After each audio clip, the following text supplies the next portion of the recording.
Longhorn Nation, a day we all knew was coming, but still were not prepared for. Malik Murphy has entered the transfer portal. You are Locked On Longhorns, your daily podcast on the Texas Longhorns.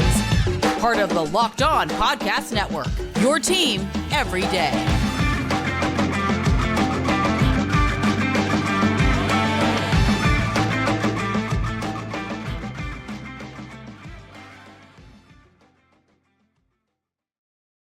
Locked On Longhorns, the show. Jonathan Davis, your host. Today's episode of Locked On Longhorns is brought to you by Gametime. Download the Gametime app, create an account, and use code Locked On College for $20 off your first purchase. On today's episode of Locked On Longhorns, my thoughts on Maalik Murphy entering the transfer portal. In the second segment, now Quinn Ewers and Arch Manning are quarterback 1 and quarterback 2, respectively, at the University of Texas. What does the decision by Maalik Murphy to transfer mean for them? And then the last segment, we finally have the full 2024 schedule, games, dates, all of that. So even though I don't know what all the rosters will look like, my way too early schedule prediction for 2024, never too early for that. All of that and more on today's episode of Locked On Longhorns, part of the Locked On Podcast Network, your team every day.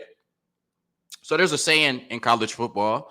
There's a saying that recruiting is not for the faint of heart, right? And it's not.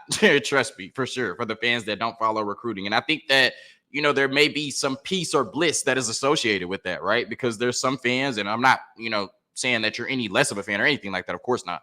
But there are some fans who don't really get into all of the recruiting and all of that. They just show up on day one, look at who's on the team, support the team, you know what I mean? And then a new batch of players comes in and they support that team and they just keep it moving, right? But the majority of us, we get caught in this trap of following recruiting, right? And we build these emotional attachments to these players that have to leave us at some point. And we're just all hoping that they're leaving after they've exhausted all of their eligibility, won awards at the University of Texas, won at the highest level at the University of Texas, and are now moving on to the NFL to represent the University of Texas. But of course, that's not always the case, right? And you start to follow these kids in, their sophomore, junior, senior years of high school. And then you follow them when they get to the University of Texas and make plays. And like I said, at some point you have to say goodbye. And sometimes it gets even tougher, right? Sometimes those kids don't even make it to the University of Texas because you're following them and then they end up committing elsewhere, which is a shot to the heart, right? Or they end up, committing and decommitting or transferring. And that's a shot to the heart. But I don't think any of them, at least in recent memory, have hit the way that Maalik Murphy did, right? And the fans had such an emotional attachment to Malik, and he was such a fan favorite. And I think partially it's because he reminded a lot of fans of Vince Young. Now, I know so a couple of people smacked their lips. A couple of people like, what is he talking about? Obviously, he didn't play like Vince Young on the field. And obviously, he didn't accomplish on the field at Texas what Vince Young did. But I think that just larger than life persona and that larger than life figure and personality that Vince Young represented, just the ability to make things happen, the ability to galvanize a locker room, the ability to get everybody in burnt orange and white to say, I want to follow Malik or I want to follow Vince. I think Maalik Murphy had that. And I think so many people were excited to see him potentially, bring that to fruition on the football field at the University of Texas. And unfortunately, based on what it looks like right now, that 2-game sample size that we saw him as a starter will be the only sample size we see Malik participating in at the University of Texas outside of some garbage time passes. But what a magical ride those 2 games were, right? What a magical ride the entire journey for Maalik Murphy was. And I think Maalik Murphy really embodied resilience, right? He really embodied knowing what's best for you and trusting in your journey and your story and what God has for you, not where everybody else wants to put you. I think Maalik Murphy is such a special player and such a special person. And it hurts, that a forever Longhorn is moving on to establish himself elsewhere at another school, and we won't see it get to benefit or materialize itself at the University of Texas, because we knew Maalik Murphy was special back in high school when he dealt with injury and dealt with COVID and all of that, and dealt with losing his 5th star and dropping over 100 spots in the rankings, even though he was still the same person and same player and still had the same makeup. And then he goes out there as an underdog and wins the state championship while fracturing his foot, right? But he carried that team to a state championship, even when he wasn't 100% healthy. And then he comes to the University of Texas, or he's coming to the University of Texas, and Quinn Ewers commits to the University of Texas. And everybody says, oh, no, Malik, you can't go there. You'll never get a shot to play. Quinn is the golden boy. He's making all of this money. You might want to decommit and go somewhere else. you'll never play at the University of Texas while Quinn is there. And Maalik Murphy said, who are you to put your limitations on me? Who are you to tell me what my journey is? So he still comes to the University of Texas while everybody is telling him he has no chance to play here. I mean, they told Jalen Milroe that, and Jalen Milroe went to Alabama. Obviously, he made the right decision. But who are we or who are they to tell Maalik Murphy what he wasn't capable of doing? So he comes to Texas, and he's hurt. He doesn't get to participate in the spring game. We don't get to see Malik. And Quinn Ewers gets hurt against Bama. Hudson Card hobbled, and we start hearing about Charles Wright for the UTSA game. And we're like, hold up, Maalik Murphy right there. Like, what's going on? And we find out that he injured himself again during the season. And so we did not get to see Maalik Murphy at all in 2022. But then he comes out in the spring game when we're waiting to see Arch Manning for the first time, and we're waiting to see, Quinn Ewers 2.0, right? The second year of Quinn Ewers, and Maalik Murphy stole the show. And Maalik Murphy looked like the best player on the field. And we said, that's what Maalik Murphy could look like in this system under Steve Sarkisian. That's why Maalik Murphy stayed when everybody told him that he would never have a chance to play at the University of Texas. And that's the same scenario that happened when Quinn Ewers committed. The same scenario happened on June 23rd, 2022, when Arch Manning committed, right? People told Maalik Murphy that he would not get the shot to play here, that he would never win a competition against Arch Manning. People told him there would never be a fair competition between him and Arch Manning, and that he should move on and go elsewhere. And all he did was come out in the spring game and outplay Arch Manning and outplay Quinn Ewers given the circumstances. And this year, we went into the season as the backup quarterback, and we knew that Maalik Murphy would be a really important piece for this football team because in Quinn Ewers' last 2, and I guess this year made it 3 years of being a starting quarterback, he had not played a full season without getting hurt. And we thought that we would blow past teams like Rice and Wyoming and maybe some teams earlier in conference play, and we would get to see the full Maalik Murphy experience. Even in garbage time, we would get to see Maalik Murphy go out there and play at a high level. And we never really got to see that opportunity outside of, a game where he had maybe like 4 or 5 passes. But then Quinn Ewers takes off against U of H and he gets hurt. And the Maalik Murphy experience starts at the University of Texas. And he comes out against U of H in a tie game with the game in the balance, and Quinn Ewers not there, and he leads the team down the field on a game-winning drive, right, to beat U of H. And then the defense came down and, did their job, and we got out of there with the victory. And then Malik comes back the next week, and he goes against BYU, and we win that game by 29 points, right? I think the score was 35-6. And there were some mistakes. There were some growing pains, but you saw the talent, and you saw the charisma, and you saw the way that the team just rallied around him and how they were so excited for him to go out there and get his moment, and not only get his moment, but immerse himself in it and take full advantage of it and go out there and beat BYU the way he did. And yeah, there were some interceptions, but let's talk about the touchdowns. And let's talk about the throws all over the field. And let's talk about the way that he utilized Adonai Mitchell and made him look like one of the best receivers in the country. And the way that he threw the ball all over the field and just the poise and the swagger he played with. And more importantly, he went out there and won the game in a scenario where if he lost one game, Texas likely would not have been in the college football playoff and definitely wouldn't have been likely wouldn't have been in the Big 12 championship game and definitely wouldn't have been in the college football playoff. That was what was on Maalik Murphy's back when he went out there and started a football game for the first time ever in college and won that game by 29 points. And then he came back the next week and there were some more turnovers and he dealt with some more adversity against Kansas State. But all you can ever ask for, especially in this era of college football where one loss can derail your whole season, is to go out there and get a victory. And Maalik Murphy, with some style points, went out there and got us a victory. And after that, he turned it back over to Quinn Ewers. And ultimately, we did not lose another football game. And ultimately, we ended up winning the Big 12 championship and in the college football playoff. And Maalik Murphy deserves as much credit as anybody for helping Texas get to this point. Not just this year, not just the 2 games that he played on the field, but he has been in that locker room in this system for 2 years, right? And he has helped contribute to this winning culture and this winning football program that you see before you that is slated to play on January 1st against Washington in the Sugar Bowl.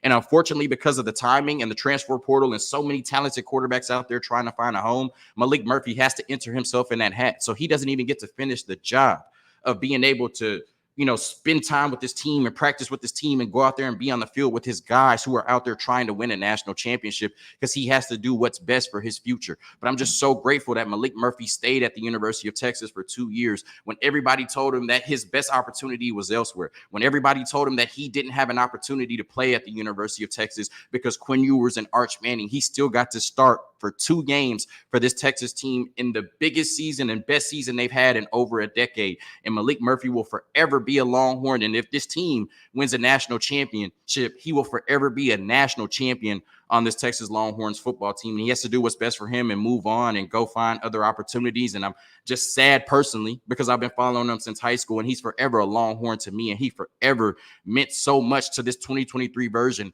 of this Texas Longhorns football team, who is 2 games away from being national champions. Now, when you look at Maalik Murphy, he's gotten interest from these schools since he's entered the portal: Georgia, South Carolina, USC, Duke, Oregon State, Baylor, and Syracuse, amongst others. But I know wherever he goes, they are getting a special person and a special football player. And I cannot wait to watch forever Longhorn Maalik Murphy at his next stop dominate in college football. A quick word from our sponsors. And what does the transfer of Malik mean for Quinn Ewers and Arch Manning? Today's episode of Locked On Longhorns is brought to you by Gametime. Gametime is the only ticketing app that gives you complete peace of mind with your purchase. See the view from your seat before you buy, so you know exactly what to expect when you arrive. All-in prices show your total up front, so you know you're getting a great deal without hidden fees. Buy tickets in seconds with just 2 taps. Gametime is obsessed with finding ways to help you save money on tickets. Gametime has deals on tickets right up to the start of the event, and even an hour after it starts. It's the place to find last-minute seats, find exclusive flash deals and sponsored deals on tickets for football, basketball, baseball, concerts, comedy, theater, and more. With zone deals, you pick the section and Gametime picks the seats for an average of 18% savings. And we all know with these ticket prices, 18% savings can be a lot. And the Gametime guarantee means you'll always get the best prices. If you find tickets in the same section and row for less, Gametime will credit you 110% of the difference. So what do you need to do? Download the Gametime app, create an account, and use code LOCKEDONCollege for $20 off your first purchase. Remember, download the Gametime app, create an account, and use code LOCKEDONCollege for $20 off your first purchase. There's still time to buy tickets for the Sugar Bowl and watch Texas and Washington in New Orleans in action. And if you're going to do that, make sure you use the Gametime app. Terms apply. Again, create an account and redeem code LOCKEDONCollege for $20 off. Download Gametime today. Last minute tickets, lowest price guaranteed. So I would say at some point throughout the season, I can't really remember exactly when it was, but really towards the last 3-4 games of the season, we started to hear a lot of rumblings that Quinn Ewers potentially could return, right? I think we first really kind of heard it from Inside Texas, and then I think Orange Bloods came out and said he was leaning that way, and then I think Pete Thamel came out and said that the decision had not been made, but I saw somewhere that it was 90% leaning towards returning to the University of Texas, and I think that makes sense, right? I think that Quinn Ewers had a hell of a year. Obviously, it's still going, with them playing in the Sugar Bowl and potentially for a national championship. And I think that, Quinn Ewers showed a lot of improvement and development based on what we saw last season, right? I think that was always the goal, that he was going to have some growing pains as a redshirt freshman, but year 2 under Steve Sarkisian, he would take that next step. And I certainly think Quinn Ewers took that next step, and it culminated with the last game we saw him play, maybe his best game ever in the burnt orange and white, throwing the ball 46 times for over 400 yards in the Big 12 championship game and tying the touchdown record with 4.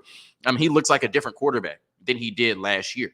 But that doesn't mean that he necessarily is ready to play at a high level in the NFL, or if NFL scouts and evaluators are looking at Quinn Ewers as if he is ready to be a franchise quarterback or play at a high level. And that's not to say that they aren't either, right? They could be. But obviously the intel that he's gotten thus far has him leaning towards returning to the University of Texas. Now, of course, anything could happen at this point. He could go out and play the best 2 games of his life, and his stock could be so hot that he has to enter the NFL draft. And I guess at that point, that would just mean that, Arch Manning is on deck to start next year in the SEC.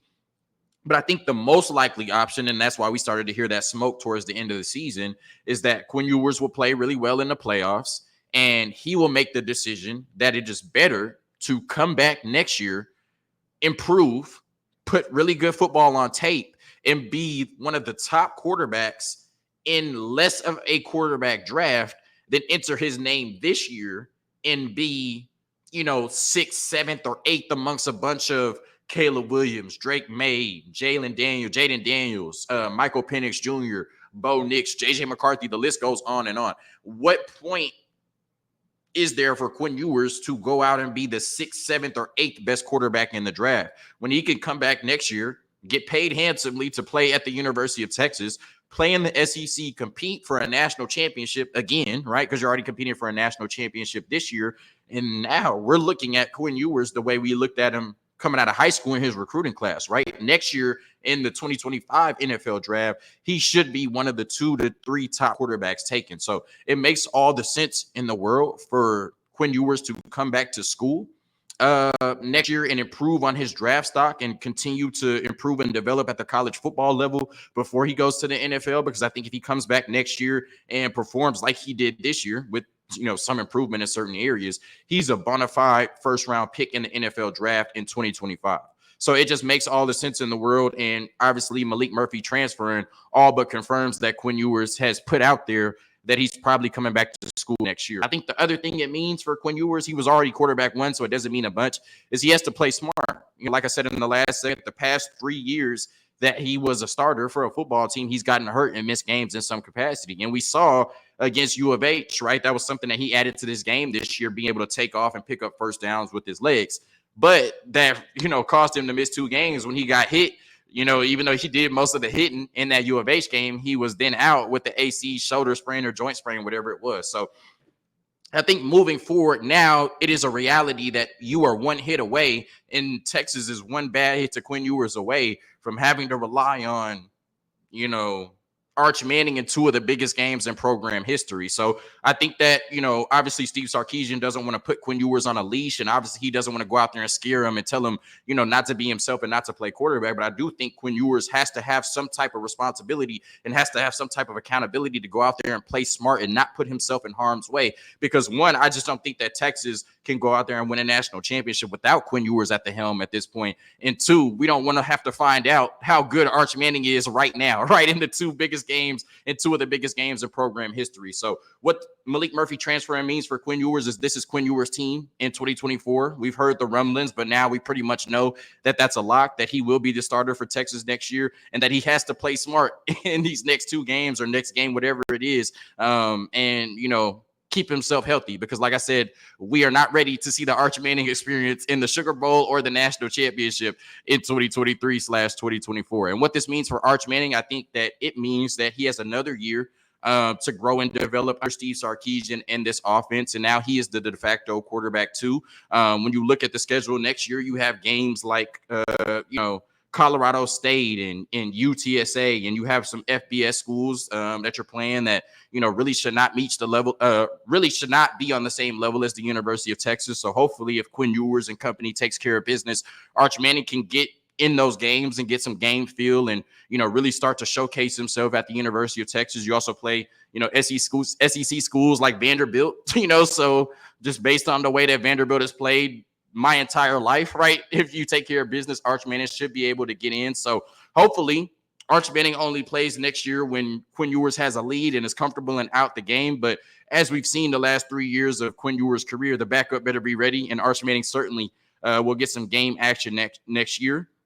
And I think this means for Arch Manning that him and his family are taking the long approach at the University of Texas, right?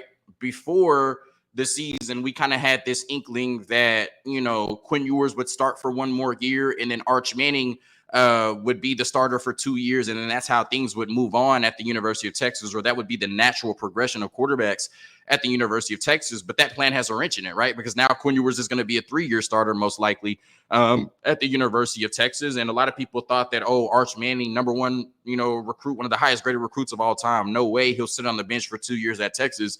But now it looks like he's going to sit on the bench for 2 years at Texas, and he's more focused on, development and making sure he's ready to play and making sure he's ready to play at a high level than rushing to get out there just to say he's the starting quarterback. So now you're looking at by the time Arch is a starter in 2025, he should be ready to step in and be one of the best quarterbacks in college football, because at that point, he's been at the University of Texas for 2 years. He's been in the system for 2 years, and he sat behind Quinn Ewers for 2 years. And in 2025, he should be one of the best quarterbacks in college football because he already has the talent and the pedigree. And by that time, 2 years under Steve Sarkisian, we should be ready to see not the finished product, but a product that's ready enough to go out and dominate the Southeastern Conference in football, just like his grandfather and his uncles did before him. So that's what Maalik Murphy transferring means for Quinn Ewers. It means that he's more than likely returning in 2024, but he has to play smart in these next 2 games to make sure we don't have to see Arch Manning before we're ready to see him, right? In 2 of the biggest games in school history. And for Arch Manning, this means he's the de facto number 2 quarterback next year. This means that he will see some action next year as the backup quarterback, and he's always one hit away from the Arch Manning experience being a real thing at the University of Texas. But hopefully the Arch Manning experience starts for real in 2025. A quick word from our sponsors, and then my way too early schedule prediction next year for the Texas Longhorns in their first season in the SEC. Today's episode of Locked On Longhorns is brought to you by PrizePicks. PrizePicks been staining me lately, but I still got to read this ad with some enthusiasm, even though they're taking all of my money. PrizePicks is the largest daily fantasy sports platform in North America. We are the easiest and most exciting way to play daily fantasy sports. It's just you against the numbers. Instead of battling thousands of other players, including pros and sharks, you pick more than or less than on 2 to 6 player stat projections and watch the winnings roll in. PrizePicks is the most fun I've had, winning up to 25 times my money, even though that hasn't been a reality lately this football season. And now I can play during basketball season too, baseball season, college basketball, college football, whatever the sport is, you can go out there and win money on PrizePicks. You just select 2 or more players, pick more or less than projected stats, and place your entry. And with the basketball season here, you can pick combo projections across football and basketball from the Specials League, a league created specifically for combo projections that includes 2 or more players from different sports or leagues. For example, you can bet on LeBron James and Travis Kelce at the same time at a 10.5 combo of 3-pointers made and receptions. There are so many creative ways to win money now on PrizePicks, and PrizePicks even offers a reboot policy so that your entries stay in play even if one of your players gets injured. For football and basketball games, if you have a player who exits the game in the first half and does not return in the second, that player is rebooted. PrizePicks is the only daily fantasy sports platform with an injury insurance policy. Quick withdrawals, easy gameplay, and an enormous selection of players and stat types are what make PrizePicks the number 1 daily fantasy sports app in the world. So go to prizepicks.com/lockedoncollege and use code lockedoncollege for a first deposit match of up to $100. Prizepicks.com/lockedoncollege and use code lockedoncollege for a first deposit match of up to $100. That is daily fantasy sports made easy with PrizePicks. All right, so we are now talking about the 2024 Texas schedule. It has finally been released. We have all of the games. We know where they are, and we have the time. So here we go. So our first game will be in Austin, Texas on August 31st. We don't have to wait till September in 2024 for Texas football. We will be playing Colorado State at home. That is a victory for Texas. We will see Quinn Ewers and Arch Manning in that game. Although Colorado State played Colorado really tough in that game that I watched till 2 a.m. this year. So I don't know. Maybe they'll come out there with some fight. Then you go on the road, right, to Ann Arbor, Michigan, and you play Michigan. And I think Texas will fare really well in that game, right? I think with Quinn Ewers as your starter, he's already gone on the road and slayed that dragon in Alabama and dealt with that type of environment. This won't be a night game, so I don't even think it'll be as crazy, even though Michigan, I think, has the biggest stadium in terms of capacity in college football. So a couple more thousand won't hurt. Like I said, he's already gone on the road and beaten Alabama. I think Texas matches up really well with Michigan and Steve Sarkisian because he won't have to prepare much for Colorado State. Sorry if anybody from Colorado State is listening. Probably will spend a lot of time preparing for Michigan, and I think Steve Sarkisian, with that much time on his hands, could come up with something crazy that Michigan won't be ready for. Then you come back to Austin and you play UTSA on September 14th.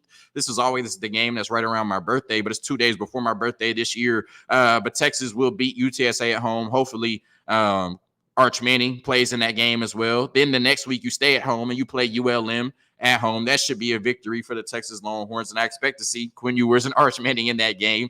On September 28th, you play against Mississippi State. That'll be likely Jeff Lebby's first conference game as head coach, maybe, potentially. But either way, you'll be facing off against Jeff Lebby. So I expect to see some explosive offense and DKR between both schools. But Michigan State as a program shouldn't be at the level where they should be able to beat Texas. Then you got Red River, it looks like after a bye on October 12th in the Cotton Bowl against Oklahoma. I'll never pick Oklahoma to beat Texas. I'll gladly be wrong if they do. Texas wins that game and gets revenge in the Red River, right? Then you play Georgia on October 19th at home. I can't wait for that game. It's going to be fun. I'm absolutely not picking it, right? Then you go on the road October 26th to Nashville, Tennessee to play Vanderbilt. Nashville is fun. Maybe the team will get distracted a little bit, but they'll get out of there with the victory.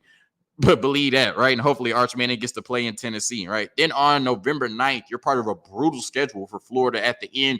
But I think you take care of business against Florida. Billy Napier, something's going on down there in Florida, and it's not good, right? And Texas is on the way up, and Florida is just steel, right? They're just steel, like if you've seen snow on the bluff. So Texas should get a victory against Florida on November 9th at home. Then you got to travel to Arkansas, right? That tough environment. Y'all remember that game from 2021? It's going to be tough again, regardless of the talent level of both teams.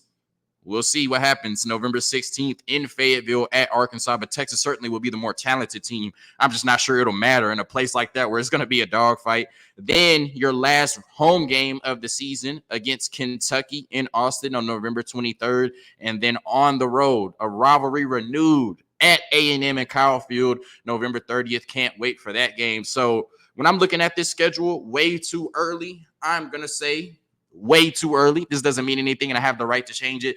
That Texas in their first year in the SEC with that schedule will go 10-2 and make the 12-team playoff and still be competing for a conference championship and a national championship next year in their first year in the SEC. Thank you for tuning in to another episode of Locked On Longhorns, part of the Locked On Podcast Network, your team every day. And best of luck to Malik Murphy once again, forever Longhorn. Cannot wait to see him at his next stop in college football. Hook 'em and peace.